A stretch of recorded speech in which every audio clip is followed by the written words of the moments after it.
நம்மளுடைய கொள்கைகளையும் நம்மளுடைய சாதனைகளையும் அடுத்த தலைமுறைக்கு கடத்த நம்ம தவறி இருக்கோம் அப்படின்றது மறுக்க முடியாத உண்மை. முதல்ல திமுக காரர் எங்க போய் கொள்கையை பரப்பலாம்? டீ கடையில உட்கார்ந்து பேசினாங்க. 4 ஃப்ரெண்ட்ஸ் கூடனா அங்க நின்னு பேசுவாங்க. ஒரு கூட்டத்துல திண்ணை பிரச்சாரம் தான் நம்ம பேசிக்கிட்டு இருந்தோம். 4 வீட்ல 4 தெரு இருந்துச்சுன்னா, ஒரு 4 வீடு இருந்துச்சுன்னா உட்கார்ந்து திண்ணை பிரச்சாரம் பேசணும். இன்னைக்கு எத்தனை பேர் பேச தயாரா இருக்கும்? கூட்டம் போடுறோம், ஒருத்தங்க பேசுறப்ப நம்ம எல்லாரும் அதற்கு ஆமோதிக்க தயாரா இருக்கும். இங்க இருந்து அடுத்த அடி போனதுக்கு அப்புறம் நல்லா பேசினாங்க, நல்ல கருத்துக்கள் சொன்னாங்க, கூட்டம் சிறப்பா இருந்துச்சு, அதோட இந்த கூட்டம் முடிவடைஞ்சிருச்சா? நம்ம கொள்கைகள் முடிவடைஞ்சிருச்சா? நம்ம எல்லாரும் ஒரு விஷயத்தை ஞாபகம் வச்சுக்கணும். இந்த விஷயத்துல நம்ம ஃபாலோ பண்ண வேண்டியது நம்முடைய முத்தமிழறிஞர் கலைஞர் அவர்களை தான். அவர் வெறும் இலக்கியங்களையும் உரைநடைகளையும் பக்கம் பக்கமா எழுதி தீர்த்தவர். ஆனா காலம் மாறும் பொழுது அன்றைய இளைஞர்களுக்கு ஏத்த மாதிரி ட்விட்டர்ல உட்கார்ந்து எழுத ஆரம்பிச்சார். இன்னைக்கு எத்தனை பேர் நம்ம எழுதுறதுக்கும் பேசுறதுக்கும் தயாரா இருக்கும்? இன்னைக்கு நான் ஒரு முதல் தலைமுறை பேச்சாளர், நான் சொல்றேன், ஒன்னும் நடக்கல. அண்ணன் கடலரசன் கார்த்திக் அவர்கள் எங்க எல்லார்கிட்டையும் ஒரு ப்ரோமோ வீடியோ மாதிரி கேட்டிருந்தாங்க. நாங்க எல்லாருமே அனுப்பணும். அவரும் அந்த வீடியோவை இன்ஸ்டாகிராம்ல பதிவிட்டிருக்காரு. அதுக்கு கீழே ஒருத்தர் கமெண்ட் பண்ணியிருக்காரு, இது வெற்று கூட்டம் தான், நீங்க பேசுறது ஒரு வெட்டி பேச்சு, இந்த கூட்டத்துல நாங்க கேட்கறதுக்கு பதில் கிடைக்காது அப்படின்னு ஒரு கருத்தை பதிவிட்டு இருந்தேன். நான் ஒண்ணும் பண்ணல, ரொம்ப மரியாதை நிமித்தமா, தோழர் இங்க கூட்டம் நடக்குது, நீங்க வாங்க, நிச்சயமா உங்களோட கேள்விகளுக்கு நாங்கள் பதில் தருகிறோம் அப்படின்னு தான் பேசினேன். இதுல எதுவும் தப்பு இல்லைல்ல, எந்த மரியாதை குறைவும் இல்லைல்ல. ஆனா அதுக்கு கீழே என்ன கமெண்ட் பதிவு வந்திருக்கும் நீங்க நினைக்கிறீங்க? ரொம்ப ஆபாசமான கருத்து. என்ன ஒரு நாளைக்கு 5000 ரூபாய் கொடுத்தா பேசுவியான்னு கேக்குறாங்க. அதுக்கு கீழே ஒருத்தங்க போட்டிருக்காங்க, அவ்வளவு தேவையில்லை, 200 ரூபாய் கொடுத்தா போதும் அப்படி. அதற்கு எதிர்ப்பு தெரிவித்தோ இல்ல அப்படி பேசினவங்களுக்கு எதிர்ப்பு தெரிவித்தோ கருத்துக்களை பதிவிடுவதற்கு ஏன் எந்த திமுக காரர்களும் வரவில்லை? அததான் கேக்குறேன். இன்னைக்கு விர்ச்சுவல் வாரியர்ஸ் எப்படி இந்த சமூக வலைதளங்களை பயன்படுத்தி இன்னைக்கு இந்த அவதூறுகளை பரப்பிட்டு இருக்காங்க நம்ம எல்லாருக்கும் தெரியும். இந்த கூட்டத்தோட மிக முக்கியமா நான் சொல்ல கடமைப்படுறதே என்னன்னா, நம்ம கொள்கைகளை முதல்ல பேச நம்ம தயாரா இருக்கணும். நம்ம கொள்கையை பேசினாதான் நம்ம அடுத்த கட்சிக்கார பண்ணக்கூடிய தவறுகள் அவங்களுக்கு புரியும். எனக்கு ரொம்ப வருத்தம், வரும்போது கருங்கல்பாளையம் சைடு ஒரு அடுக்குமாடி குடியிருப்பு கட்டி இருக்கு. அந்த குடியிருப்பு கட்டுறதுக்கு திராவிட முன்னேற்ற கழகம் எத்தனை இடர்பாடுகளை சந்திச்சது நான் களத்துல நின்னு பார்த்திருக்கேன். 3 வருஷமா போராடி அங்க இருந்தவங்க 20 பேர் சிறையில 1 வருஷமா இருந்து அதற்காக போராடி அந்த அடுக்குமாடி குடியிருப்பை கட்ட வச்சாங்க. ஆனா கூச்சமே இல்லாம, வெக்கமே இல்லாம இன்னைக்கு அதே அடுக்குமாடி குடியிருப்புல தாவேகாவோட கொடி பறக்குது. எவ்வளவு ஒரு வேதனையான விஷயம். கலைஞர் சொல்றதுதான், நம்ம என்னைக்குமே நம்ம ஒருத்தங்களுக்கு செஞ்சோம்னா அவங்க திருப்பி நமக்கு நன்றியோட இருப்பாங்க அப்படின்றத நம்ம நினைக்க கூடாது அப்படின்றதான். அப்போ இந்த விர்ச்சுவல் வாரியர்ஸ் எப்படி இயங்குறாங்க அப்படின்றத முதல்ல நீங்க தெரிஞ்சுக்கோங்க. அதை தெரிஞ்சுக்கிட்டதுக்கு அப்புறம் அதை எப்படி எதிர்த்து நம்ம பேசணும், எப்படி அவங்களை எதிர்த்து செயல்படணும்ன்றது முக்கியம். ஏன்னா இன்னைக்கு இங்க நான் 10 நிமிஷம் பேசிக்கிட்டு இருக்கேன். 10 நிமிஷம் பேசுறத நீங்க இவ்வளவு பேர் கவனிக்கிறீங்க. இதே உங்களுடைய குழந்தைங்களோ உங்களோட வீட்டுல இருக்கவங்களோ இல்ல மத்த மக்களோ கவனிப்பாங்களான்னு கேட்டீங்கன்னா கவனிக்க மாட்டாங்க. அவங்களுக்கு 30 செகண்ட் ரீல்ஸ் பாக்குறதே பெருசா இருக்கு. 30 செகண்ட் ரீல்ஸையே ஓட்டி ஓட்டி பார்க்கக்கூடிய நிலைமையில தான் இன்னைக்கு இருக்காங்க. எனக்கு முன்னாடி பேசின தம்பிமார்கள்லாம் சொன்னாங்க, இந்த இன்ஸ்டாகிராம்ல அவதூறுகளை பரப்புறாங்க, பாதி கட் பண்ணி எடிட் பண்ணிட்டு போடுறாங்க அப்படின்னு. உண்மை என்னன்னா அப்படி போடுறது ஏதோ 1 சேனல் 2 சேனல் தான். மத்தவங்க எல்லாம் என்ன போட்டுக்கிட்டு இருக்காங்க, அவர் கண்ணை பாரியா, அவர் ஸ்டைல பாரியா, அவர் கையாலையா அவர் சாப்பிடுறாரியா, டிஃபன் பாக்ஸ் கொண்டு சாப்பிடுறாரியான்னு போட்டுக்கிட்டு இருக்காங்க. அதுக்கு எத்தனை லைக்ஸ் விழுகுது? ஒருத்த உட்கார்ந்து கத்தி கத்தி கொள்கையை பேசுறான், அதை எத்தனை பேர் பாக்குறோம்? யாருமே பாக்குறது இல்லையே. அப்போ இந்த தலைமுறைக்கு ஏத்த மாதிரி நம்ம மாற ஆரம்பிக்கணும். அது என்னுடைய வேண்டுகோள். ஒரு சிலருக்கு பேச பிடிக்கும், தாராளமா நீங்க பேசுங்க. ஒரு சிலருக்கு பேச பிடிக்காது, ஆனா எனக்கு கருத்துக்களை சொல்ல தெரியும் அப்படின்னா அதை இன்னொரு நம்மளுடைய தொழில்நுட்ப அணியோட இணைந்து செயல்படுங்க. அவங்களுக்கு கருத்துக்களை சொல்லுங்க. ஒரு மீம் பேஜா உருவாக்கி போடுங்க, இல்ல ஒரு அனிமேஷனை கிரியேட் பண்ணுங்க. நம்ம எலெக்ஷன் டைம்ல ஒரு பாட்டு வந்துச்சு நம்மளோட ஐடிவிங்ல, ரொம்ப ஃபேமஸா எல்லாரும் பார்த்திருப்பீங்க. என்ன பாட்டு? குத்துங்க எஜமா குத்துங்க அப்படின்னு ஒரு பாட்டு வந்துச்சு. அது எதிர்கட்சியினராலும் கூட விரும்பி பார்க்கப்பட்ட ஒன்று. அப்ப நம்முடைய கொள்கை பரப்புதல் அப்படின்ற ஒரு கருவி நம்ம கையில் எடுத்து அதை இந்த காலத்துக்கு ஏற்ற மாதிரி நம்ம மாத்திக்கணும். அதுதான் நம்முடைய வெற்றிக்கான அடுத்தபடியா இருக்கும். இந்த நேரத்துல நான் மருத்துவர் அண்ணன் எழிலன் அவர்கள் சொன்னதை நான் நினைச்சு பாக்குறேன். அவர்கள் சொன்னார் இல்லையா, தற்குறின்னு சொல்றதை நிறுத்துங்க அப்படின்னு. அப்ப தாவேக்காரங்க என்ன பண்ணாங்க, திமுகலயே இருந்துட்டு எங்களுக்கு ஆதரவா ஒருத்தர் பேசுறாரு அப்படின்னு. ஆனா நிச்சயமா நான் இன்னைக்கு அண்ணன் அவர்கள் சொன்னதை நினைச்சு பாக்குறேன். ஏன் அப்படின்னா அவங்க கையில எடுத்தது என்னது? வெறுப்பு அரசியல். திமுகனாலே ஊழல், திருட்டு, இததான் பண்ணுவாங்க, அவங்க லஞ்சம் பண்ணாங்க, இவங்க யாருமே சரி கிடையாது, இந்த ஆட்சியில எதுவுமே சரியில்லை அப்படின்ற வெறுப்பு அரசியலை திணித்து திணித்து தான் இன்னைக்கு இந்த கட்டத்தை அடைஞ்சிருக்காங்க. அந்த வெறுப்பு அரசியலை எதிர்த்து எத்தனை பேர் நம்ம பேச தயாரா இருந்தோம்? எத்தனை பேர் நம்ம பேசணும்? இன்னைக்கு ஒரு உண்மையை ஒத்துக்கிட்டு தான் ஆகணுங்க. 5 வருஷத்துக்கு முன்னாடி இத்தனை ஆண்டுகளும் சட்டமன்றம் கூடுச்சு. கொள்கையின் பால் ஈர்க்கப்பட்ட நம்ம எல்லாரும் சட்டசபையை பார்த்துக்கிட்டு இருந்தோம். ஆனா பொதுமக்களோ, ஐடில வேலை செய்யறவனோ, வெளிநாட்டுல இருக்க யாருமே அந்த சட்டமன்றத்துல என்ன நடக்குதுன்றது கூட அவனுக்கு தெரியாது. ஆனா இன்னைக்கு ஆட்சியில் என்ன பண்றாங்க? போட்ட 9:30 மணில இருந்து சாயங்காலம் முடியிற வரைக்கும் இடமாறாம உட்காந்து பாக்குறான். ஆனா ஒரு ஆள் இடமாற மாட்டாரு. தம்பி அழகா செஞ்சு கட்டினாரு, அவரு அப்படியே தான் இருப்பார். அப்போ இது நமக்கு ஒரு அட்வான்டேஜ் வச்சுக்கோங்களேன். நம்மளுடைய இளைஞர்கள் அந்த சட்டசபையை பார்க்க தொடங்கி இருக்காங்க. அதுல என்ன தவறுகள் நடக்குதுன்றத நம்ம தான் சுத்தி காட்டணும். ஏன்னா அவன் இப்பதான் அரசியலுக்கே புதுசு, அவனுக்கு அரசியல் அப்படின்றதே தெரியல. இன்னைக்கு இங்க கூடி இருக்க கொள்கை கூட்டமே கொள்கையுடையதா இருக்கணும்னு நான் நினைக்கிறேன். நம்மளுடைய கொள்கை தலைவர்களை தெரிஞ்சுக்கணும். நம்மளுடைய கொள்கை என்னன்னு தெரிஞ்சாதான் நம்ம அதை அடுத்த தலைமுறைக்கு கடத்த முடியும். அடுத்த ஜென்சி மீட்டப்ல நிச்சயமா நீங்க எல்லாரும் பேசணும்னு நான் நினைக்கிறேன். நீங்க பேசணும். நீங்க பேசுறதுலதான் ஒரு விஷயம் நடக்குது. இன்னைக்கு எத்தனை அப்பா அம்மா அவங்க பிள்ளைங்க கிட்ட அரசியல் பேசுறீங்க? அவங்க தொல்லை பண்ணக்கூடாதுன்னு டிவி பார்த்தா போதுன்னு விட்டுட்டு போயிடுறீங்க. அவங்க கிட்ட அரசியல் பேசணும். ஒரு வீட்ல இருந்துதான் அரசியல் தொடங்கும். எந்த இடத்துலயும் கூச்சப்படக்கூடாது அரசியல் பேசுறதுக்கு. ஃபர்ஸ்ட் தடவை பேசும்போது தாவேகாரன் கண்டிப்பா கேட்க மாட்டான். அவன் இப்பயுமே என்ன சொல்லிட்டு இருப்பான்? கதறு கதறு, உட்காந்து அழுவுங்க, ஏன்னா 5 வருஷம் அழுதுகிட்டே இருக்கிறீங்க தோத்தால அப்படின்னு சொல்லிக்கிட்டு தான் இருப்பான். 2 தடவை அவன்கிட்ட சொல்லி பாருங்க. 3வது தடவை கருத்தியலா பேசுறதுக்கு அவன் கிட்ட எதுவுமே இருக்காது. கருத்தியெல்லாம் சண்டை போடுறவன் கருத்தியலை வச்சு சண்டை போடுவான். கருத்தியல்ன்ற ஒண்ணு இல்லாததுனாலதான் அவன் நம்ம கிட்ட ஆபாச வார்த்தைகளை பயன்படுத்தி பேசுறான். அவனை எதிர்த்து யார் ஒருத்தர் பேசணும்னு நினைச்சாலுமே அவங்கள இந்த விர்ச்சுவல் வாரியர்ஸ் அப்படின்ற ஒரு ரூட் மாஃபியாவை பயன்படுத்தி அவங்கள ஆபாச வார்த்தைகளை பயன்படுத்தி அவங்கள அடக்கி வைக்கணும்னு நினைக்கிறது தான் இந்த தாவேக அரசினுடைய வெற்றி. சிங்கப்பெண் படைன்னு ஒண்ணு உருவாக்குனாங்க. தம்பி அழகா அதனுடைய வரலாறு சொன்னார். எப்படி நம்முடைய கலைஞர் அவர்கள் பெண்களை இந்த போலீஸ் படையில இணைத்தாரு அப்படின்னு. சிங்கப்பெண் படை உருவாச்சா? எல்லாம் ரீல்ஸ் போட்டு சுத்துனானுங்க. சிங்கப்பெண் படை உருவாக்க நிகழ்ச்சிய ஏன் ரத்து பண்ணிட்டு அதுக்கப்புறம் மறுபடியும் நடத்துனீங்கன்னு எத்தனை பேர் கேள்வி கேட்டாங்க? எதுக்கு ரத்து பண்ணீங்க? சிங்கப்பெண் பாதுகாப்பு படை தானே. பெண்களோட பாதுகாப்புக்காக உருவாக்கப்பட்ட ஒரு படையோட துவக்க விழா நிகழ்ச்சி.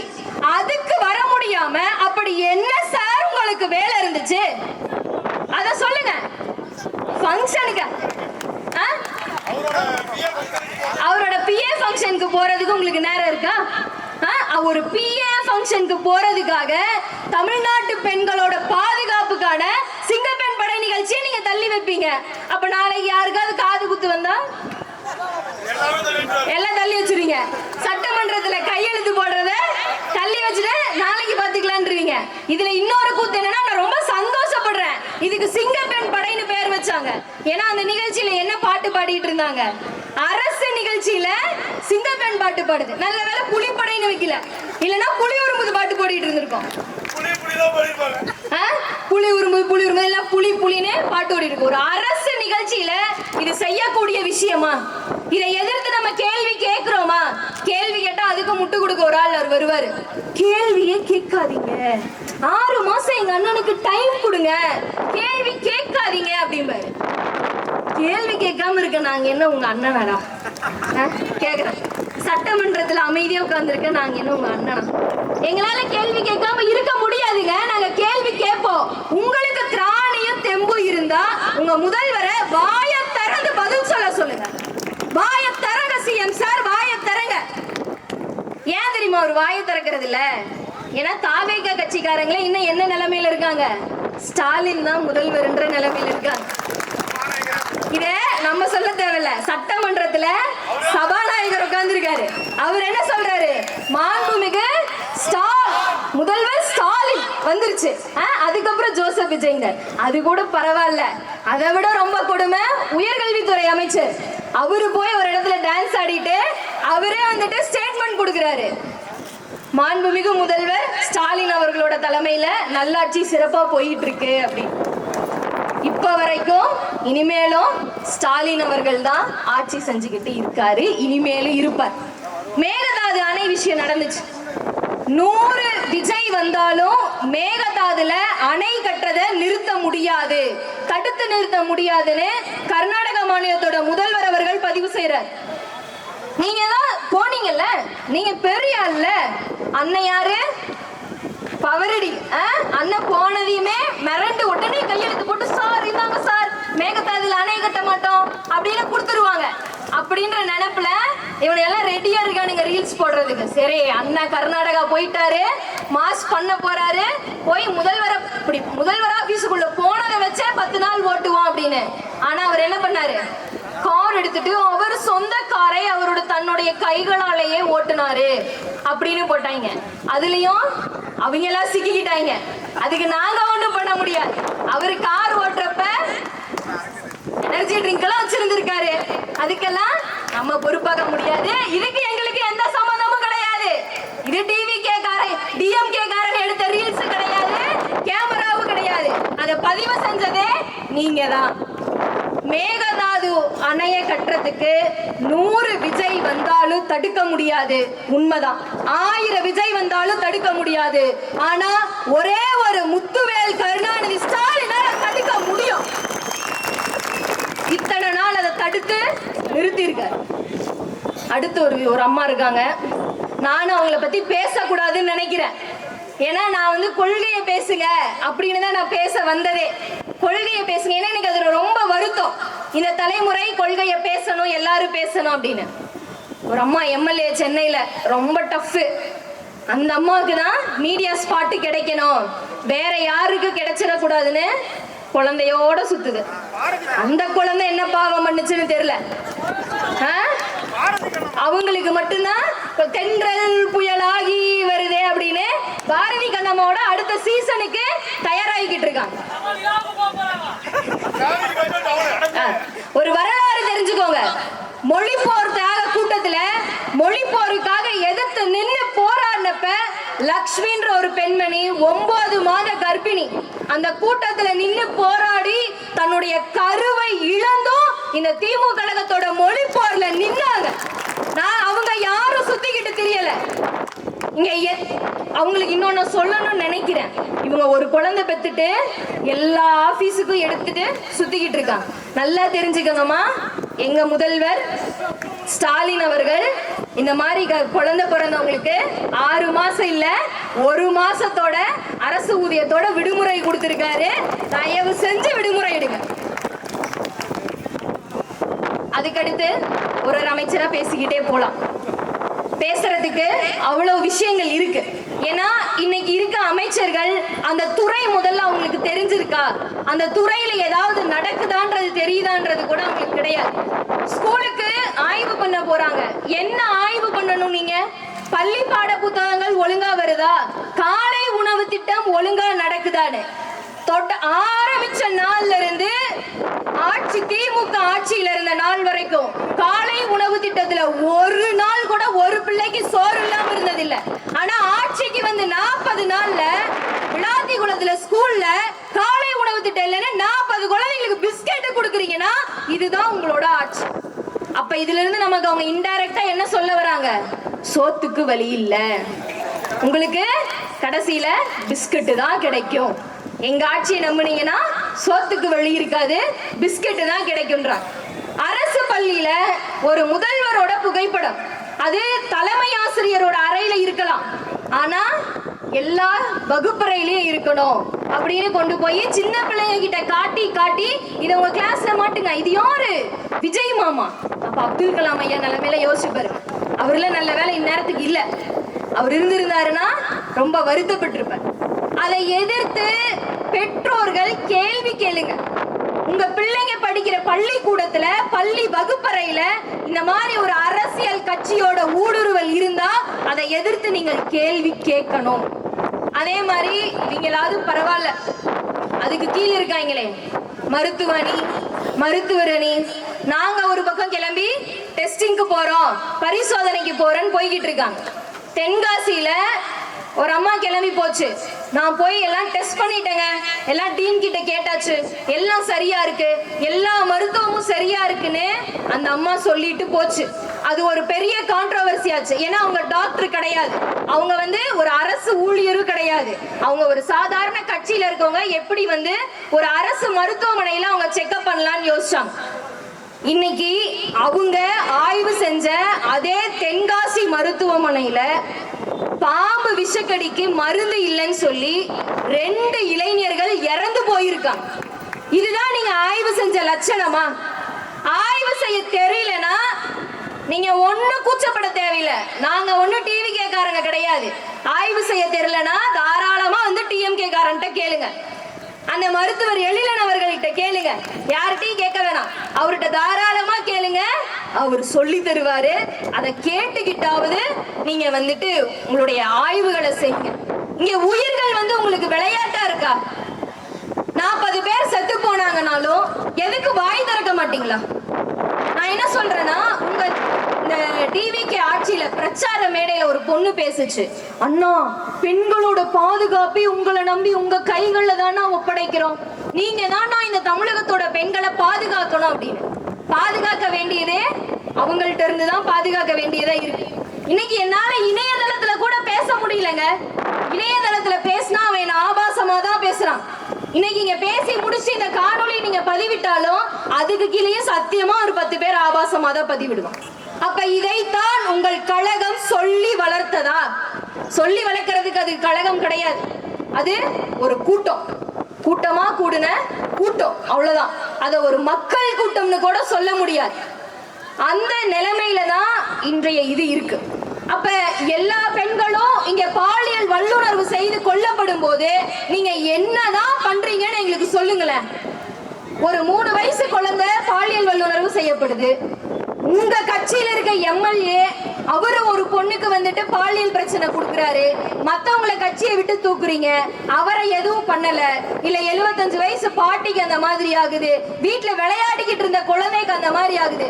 இது எல்லா செய்தியும் உங்களுக்கு காதுல கேக்குது இல்ல? காது கேட்கறதுல ஏதாவது பிரச்சனையா? டெஃபினிஷன் ஏதாவது வேணும்னா சொல்லுங்க, அதை எங்க முதல்வர் அவர்கள் ஸ்டாலின் அவர்கள் கொண்டு வந்த திட்டத்துல உங்களுக்கு வாங்கி தர. என்னதான் சார் உங்களுக்கு பிரச்சனை? எப்ப நீங்க வாயை திறந்து பேசுவீங்க? எந்த பிரச்சனைக்கு தான் நீங்க வாயை திறந்து பேசுவீங்க? உங்க கண்ணு முன்னாடி தானே சார் 3 வயசு பிள்ளை செத்து போச்சு, பாலியல் வல்லுணர்வாகி செத்து போச்சுல்ல? உங்க ஆட்சியில தானே நடந்துச்சு. திமுக ஆட்சியில நடந்தப்ப எல்லாத்துக்கும் திமுக தான் காரணம்னு குதிச்சீங்க, வானத்துக்கு பூமிக்கும். இன்னைக்கு எங்க போனீங்க? நீங்க திமுகல சேர்ந்துட்டீங்களா? நீங்க திமுகல சேர்ந்துட்டதுனால நீங்க அமைதியா இருக்கீங்களா? கேக்குறேன். நீங்க டிவிக்கே தானே, நீங்க தானே குதிச்சு குதிச்சு பேசுறீங்க. இன்னைக்கு பாலியல் வல்லுறவு நடக்கும் போது நீங்க எங்க போனீங்க? அப்படி என்ன முக்கியமான வேலை பண்றீங்கன்னு எங்களுக்கு சொல்லுங்க. ஏன்னா நீங்க தான் டிரான்ஸ்பரன்சி ஆட்சி நடத்துறீங்கல்ல, என்ன நடந்தாலும் உங்களுக்கு வெளியே சொல்லுவோம் அப்படின்னு நீங்க வந்து சொல்றீங்கல்ல, அப்ப அதை செய்யுங்கன்னு கேக்குறேன். செய்யுங்க. உண்மையாலுமேங்க சிங்கப்பெண் படை திட்டம் வந்து ஏன் தள்ளி போகுதுன்னு நானே தகவல் அறியும் உரிமை சட்டத்துல கேட்டேன். அந்த பேப்பர்ல ஒண்ணு இல்ல கீழே போட்டுருன்னு நம்மளுடைய அரசாங்கத்தோட வெப்சைட்ல இருந்து கூட அதற்கான பதில் வரல. அவங்கள பத்தி பேச நினைச்சா முடக்க நினைக்கிறாங்க. முடக்க நினைக்கிறவங்களுக்கு நீங்க திருப்பி பதிலடி தரணும். நீங்க பேச தயாராகுங்க. முதல்ல உங்க கழகத்தை பத்தியும் கட்சியை பத்தியும் வீட்ல இருந்து பேச ஆரம்பிங்க. வீட்ல இருந்து பேசுங்க, வெளியில பேசுங்க. முதல்ல எல்லாம் ட்ரெயின்ல ஏறி ஏறி கொள்கை பிரச்சாரம் பண்ண கூட்டம் நம்மளுடைய திராவிட முன்னேற்ற கழகம். இன்னைக்கு எத்தனை பேர் பேசுறோம்? தயவு செஞ்சு பேசுங்க, எல்லாரும் பேசுங்க. கேள்வி கேட்கிற உரிமை நம்ம எல்லாருக்கும் இருக்கு. தயவு செஞ்சு கேள்வி கேளுங்க. வாழ்நாள் பிளப்பிடும், வாழ்நாள் இழப்பிடும், பூமியில் வாழ்நாள் எல்லாம் வாழட்டும், நலிவே உரினும் கூட நற்றமிழே. தாய் தமிழ் மொழியையும் தாய் திமு கழகத்தையும் ஊனாய் உயிராய் உயிரின் மேலாய் நேசிக்கும் உடன்பிறப்புகளே, எழுந்து வா, உதிப்பதற்கு நேரம் இது என்று கூறி வாய்ப்பிற்கு நன்றி பாராட்டி விடைபெறுகிறேன். நன்றி, வணக்கம்.